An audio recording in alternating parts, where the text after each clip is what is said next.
Hey everybody, this is my 20-gallon open-topped office tank, and I was going to shoot a quick before and after video. We were just going to top the tank off because I didn't think it had been too terribly long since I've done a water change in this tank.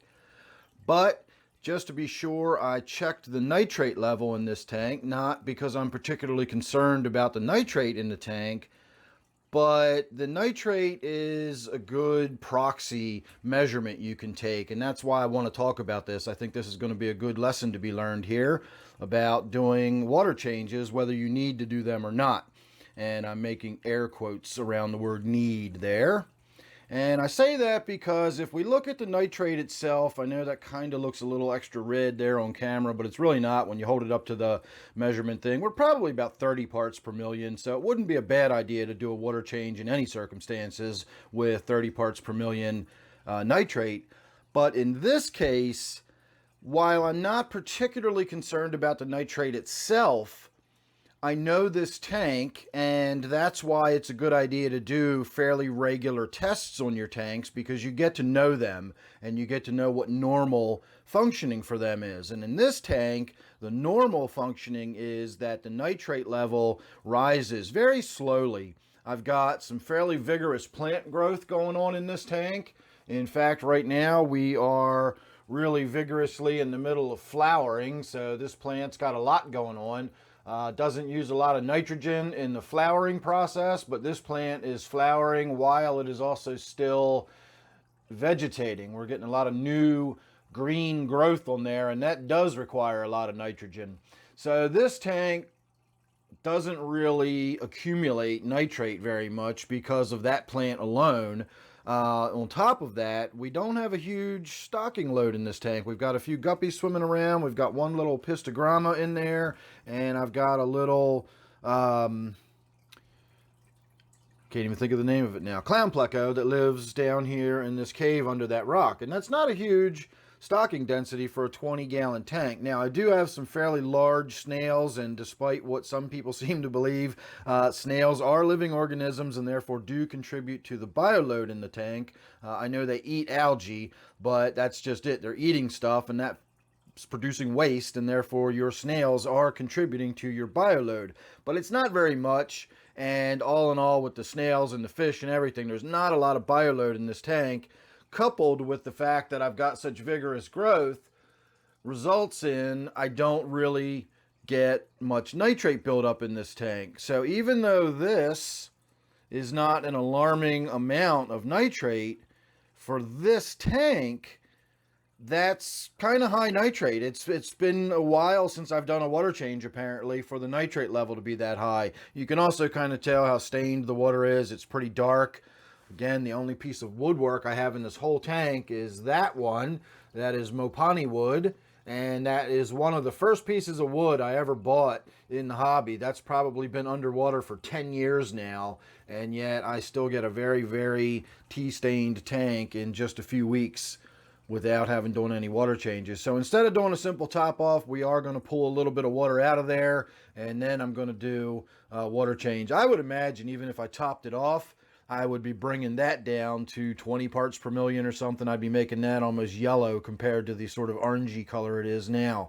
So I'm going to go ahead and pull a couple of gallons out of there at least, and then top it off. Not really going to bother videoing the process. I might not even use the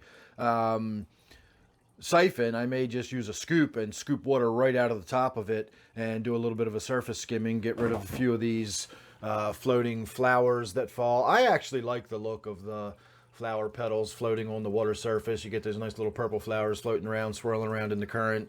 I like that. It looks very natural. It looks very outdoorsy to me. You go out in the stream and you're always going to see leaves and stuff floating by in the current, and if you can have little flower petals floating by in the current instead of just regular old leaves, that's all for the better. So again, I enjoy it, but at some point you got to get them out of there because they do rot and decay and break down, and can cause additional waste products in your tank. So there you go. There's a good look at the before. The after is probably going to be much shorter, but there you go. There's your before, and there's your after. So I didn't do much in the way of tank maintenance proper, in the sense of doing a gravel vac and wiping down the glass and all that sort of stuff. All I really did was pull about 2 gallons of water out of it. It already had lost enough to evaporation that I didn't really need to remove a ton of it, but I did need to freshen it up a bit. So taking a couple of gallons of the old water out, and then I did put about 5 gallons of new water back in, and it's nice and full now. So we reduced the nitrates a little bit. We reduced the other dissolved organics in there a little bit as well. We reduced the tannins a little bit, but not a whole lot, since I didn't remove a lot of water. I simply added some fresh water to what was already there for the most part. Again, I only took about 2 gallons of the old water out, but I did freshen it up a bit, and that was my goal. What I really did while I was in here was I cleaned up my temple plant, or swamp weed, hygrophila, whatever you want to call it. It can go by any of those names, including many others, I'm sure. But I tend to call it temple plant since that's what I bought it under, although I do like the name swamp weed. I just think that sounds cool. So anyway, I cut some more stems out of it. I cut the main stem here at the top because that was really getting right up there under the light, and that was blocking a lot of the light. And then there's actually a second entire plant right here coming up that's thinner and much more spindly than the bigger, bushier one you see. So I cut the whole top of that off.